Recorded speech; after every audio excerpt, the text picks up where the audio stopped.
Alright, what's going on? Welcome back to another recap for Only Murders in the Building Season 2, Episode 4. Two announcements I want to make before we go into the recap and review. One, the Emmy nominations came out today. Steve Martin and Martin Short were both nominated for this show. Selena Gomez is not nominated, which is a big surprise for everyone. Twitter's having a riot about it.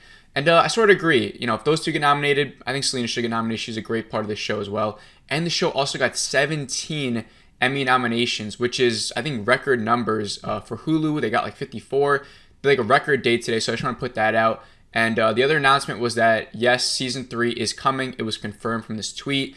So that's very exciting. I think this show is probably one of the biggest things on Hulu right now. And it's a great show and it's over Season 3. So if this is your first time here, how this video is going to go is I'm just going to recap everything that happened in this episode, give you guys my rating for the episode, and then talk about some more theories and try to analyze a bit more about who the killer actually is. So if you're new here, make sure to subscribe and hit that like button if you guys end up liking this video. But let's get into the recap and review for episode 4 titled Here's Looking at You.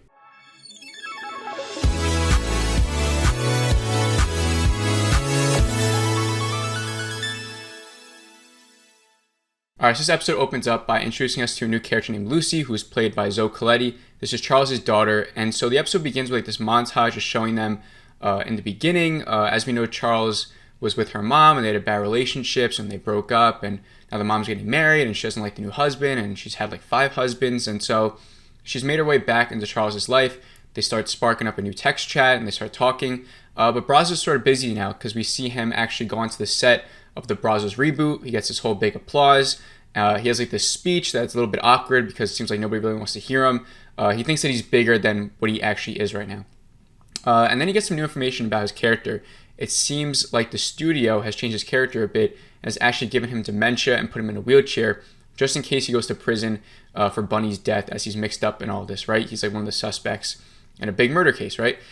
So Brazos is sort of mad about this. You know, nobody told him about this dementia. He needs to go prepare for this. So he goes into his dressing room, and that is where he sees his now teenage daughter, Lucy. So now we go to Oliver, who's on the phone with his son, Will. As we know, Will is directing this kid's play. It turns out to be The Wizard of Oz.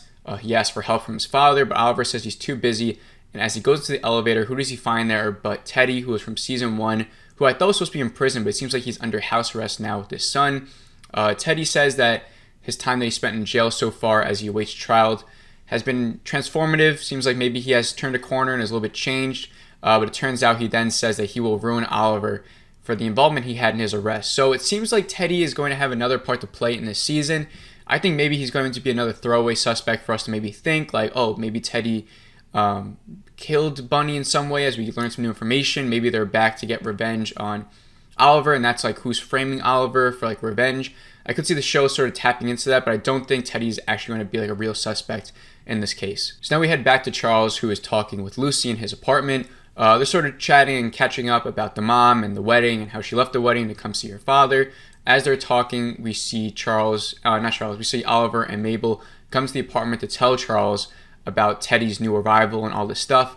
They obviously meet Lucy and they start talking, and Lucy talks like in this teen lingo, and she starts talking about the podcast, how she's like a big fan of everyone. And, this is where Charles asks Mabel to help him with this teen lingo with his daughter, and even she's older now, Selena Gomez, so like she's having trouble with this whole teen lingo thing. Pretty funny scene. I thought nice change of pace to have Mabel not really be the youngest one on the show. And I think Lucy's actually a good addition. She brings like a nice vibe. I think the actress is doing good. I didn't mind like this new character who will probably be like in every episode now playing a big part. So like we have those scenes, and then we have they're listening to like Charles's old record where he makes like $200,000 a year from. I thought this part of the show was a little bit not unneeded. Like this obviously is a comedy focused show, so you need comedy. And I think for the comedy part, like this scene was good and it was fine. But for actually like wanting to get through with the plot into the story, I thought like some of this time was a little bit wasted. But shortly after, while they're cooking, we see Lucy pull out a bloody knife from the kitchen counter, and this is the murder weapon. The knife is in Charles's apartment, but Oliver says that that is actually his knife. And this made me think, like, I know that these three are being framed from someone, right? But the fact that it is like Oliver's knife, and he does have motive against Bunny, as we know he hates Bunny, or he hated Bunny. It wouldn't surprise me if like Oliver was the killer here. It really wouldn't surprise me. I know that this is all throwaway and they're being framed just want to put it out there that I wouldn't be surprised if Oliver was the one who actually killed Bunny, even though I still don't think he is. So this was another funny scene as, they're panicking over this knife. Oliver throws it up into the ceiling. We see Howard come in with this big shiner he has on his eye, and he wants to confess this. He has an epiphany. He wants to make a confession. He lied about how he actually got his eye bruised. He said that it was actually Nina who bruised his eye, and he actually believes that Nina is the murderer. So I said this in the second episode review that I'm very skeptical of Howard. I think that maybe Howard didn't even get that the black eye from Nina, but maybe with the struggle from Bunny, maybe he did kill Bunny, and in the struggle he got the black eye, and it would make a little bit more sense than Nina hitting Howard, because we don't know why Nina would actually hit Howard. We don't know what that relationship is like, or why she would do that, or what's really going on there. So I feel like this could be a lie from Howard, but he could also be telling the truth, and this just adds some more reasoning to Nina and what kind of character she is. Maybe she could commit murder. So Howard says this. They sort of push him out as they don't want him to see the knife up top. As they push him out, we hear Lucy's in the bathroom, and she's about to tell them this big reveal about what is hiding in their bathroom. So what Lucy shows them is this labyrinth that is behind the toilet. It's like this hidden corridor that we got to see in episode 2, I believe, that dates back throughout the whole Arconia history, and there's peepholes in there. It seems like whoever made the Arconia made all these corridors to be like a perv and peep on everyone. And Lucy says that she used it a lot during her childhood to play hide and seek. And so the whole, well, it's not a trio anymore, the whole foursome start doing their own little peep timing as Oliver goes to peep on Teddy, and he sees this conversation between Teddy and Theo where they're arguing over maybe the trial or something else. So he's watching that. We see then Lucy and Mabel and Charles on Nina, and Nina's talking to her baby daddy, I guess is who it is. And Nina's still worried about Bunny. Her husband or baby daddy, whoever it is, says that she had to go. And this made me think, along with the flashback that we'll get from Lucy at the end of the episode, that maybe Nina was working with her husband to take down Bunny. Like I said last episode review, I do think Nina will have a part to play in this. I do think there's more than one killer. And now introducing this new character that Mabel says might be like this MMA fighter, handsome boyfriend, whoever it is. Maybe he was the one that actually took down Bunny. And, in the line he says even here, she had to go, sort of plays into that. And Nina was behind it all. And now she feels guilty about it. But that's what she had to do in order to modernize the Arconia. Even in the same scene, she has the blueprints of a modernized Arconia behind her. And Bunny was in her way to do that. And so maybe, I know Nina's not, I know it's sort of forced right now, the show's telling us that. But I think it does make sense. I kind of like it. Now, other characters we didn't get to see in this episode were Cara Delevingne, Amy Schumer. Don't want to just throw them out as non-suspects, even though I don't think Amy will be. But Cara Delevingne, Alice, we know she's an art history person. She has her own art gallery. Someone's looking for the painting. Would make a lot of sense that she did this to get the painting. But moving on now, we then see that they think that Nina might confess soon to whoever this person is. So they rush over to her apartment with this gift basket or whatever, and they're trying to question her and make her confess that she killed Bunny. But then out of nowhere, her water breaks. Charles sort of comforts her and, just tells someone to call 911. And this is where Lucy looks at him. And this is where I connected, because I didn't connect this before, that he's not the legitimate father. She says to him here that he was her favorite out of all of her past dads. So this is where it connected to me. I was like, oh shit, he's not even the legitimate father. She was just his favorite. So I think this actually is pretty important because, we don't know Lucy's last name. Don't want to say her last name is Savage, but she could play into this whole thing about Bunny and Charles being brother and sister. She could have some sort of lineage with the Arconia as well, and Bunny, and sort of, I don't know, this could be just whole big rambunctious family thing that's happening here with Charles as Bunny and Lucy and who knows who else. So it's just, I think it's important the show is telling us that he is not her actual father, because they easily could have just done that, but they're making it a point that he's not the legitimate father. But now in the final moments of the show, in the episode, this is where it sort of saves it for me, this episode, we get some big hints and clues about Bunny's murder as we see Lucy reveals where she actually was the night of Bunny's murder. She was actually in the building hoping to catch up with Charles, but Charles sort of blew her off, so she hides in the corridors. And while she is there, she sees the murderer come out of Bunny's apartment through the little peephole labyrinth thing, and he hears something, or she hears something, and Lucy hides. He noticeably sneezes, which I think is a huge part, because now we got to keep an eye out on anyone that might have been sick around that day, anyone that sneezes, anyone that might be allergic to dust or is very susceptible to, like I said, dust or anything. Like, we need to actually be on point hearing about any sort of sickness now.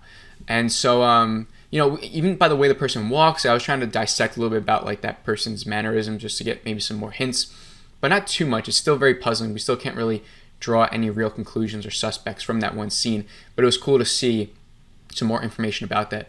And so Lucy even, like, we see the flashback, but Lucy even doesn't even tell Charles this information. The only thing she says to him is that you need to be like careful about the people in this building. Like, that's the only thing she says. She doesn't even tell him that she was in the corridor and this person came out, which it makes me question, like, why is she really hiding that information from Charles? Like, that seems pretty important to say. Like, why didn't she just come out and tell him that? Which makes me think, like, I don't want to say she has something to hide, but it's just a little bit weird that she's hiding that information from him.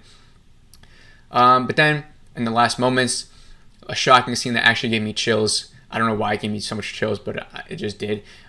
Charles actually goes to Jan, who's in jail, in prison, thanks to the trio putting her away in season 1. And he's asking her for help in this case. And that's how the episode ends. So my own rating for this episode is a 3.5 out of 5. I know people have been loving this episode, which I can see why. It has a perfect mix of, the comedy stuff in the beginning. We have a lot of clues in terms of this whole murder mystery thing. Lucy was a great new character. And so if you love this episode and it's your favorite so far, I totally get that. For me, like, I feel like the first half or so, like, it just didn't really have enough. Like, it felt like he was just connecting with his daughter. We had the Brazos stuff. We had the knife thing, which was cool. Howard coming in. It was, like, fine. I don't think it was, like, as juicy or as dissecting or as paced as well as, like, the last couple episodes. But that was just my own little thing. I might have just been, like, off today. But I think there were some big moments I did say this episode. So I really enjoyed this one. Again, this show continues to be great. So in terms of, like, who I think the murderer still is, I think Alice will have something to play in this. Cara Delevingne's character. I think, Mabel has some sort of love interest with her. She wasn't shown this episode, maybe for a point of, like, the show doesn't want us to focus too much on her. Maybe the show wants us to forget about her, so that when she shows up towards the end, it's like, oh my god, how do we forget about this character who loved art, and wanted to go up this painting? Like, it all makes sense. So I think maybe she's definitely up there. I still think Howard's very sus. I think Howard, with the black eye, I think he could be lying about Nina. Nina does seem like a nice person, but I don't think she killed Bunny. I don't think she physically killed Bunny. I don't think it's her in the corridors. But I do think maybe she hired or told her boyfriend or baby daddy that all this stuff about Bunny, maybe he killed her, And she played into that somehow. And now she feels guilty about it. And the boyfriend's like, she had to go. And it sort of makes more sense. And plus, with the modernized Arconia in the back, she was already ready to take over the job. It seems super, super obvious. Way too obvious. It really does. So my stance is still on Nina. I think it could be Howard or this Alice person. But like I said, we're not going to get any real clues or suspects till, like, the last couple episodes. So for right now, a lot of this stuff is just throwaway. The show's trying to throw us off. So it's a waiting game. We got to be patient. But yeah, for right now, I still think Nina, I guess, is my number one suspect. But comment down below. Who do you guys think is the killer? What did you guys think of this episode? Did you love it? Did you think it wasn't the best? Or did you still enjoy it? Let me know down below. And if you're new here, like I said, make sure to subscribe as we keep up with this show every single week. And all other movies and other shows and trailer reactions and everything else we do here. And if you enjoyed this, please make sure to like it. But like always, thank you for watching. Always appreciate it. Always have fun making these videos. Have a great rest of the day. And I will see you all in the next one.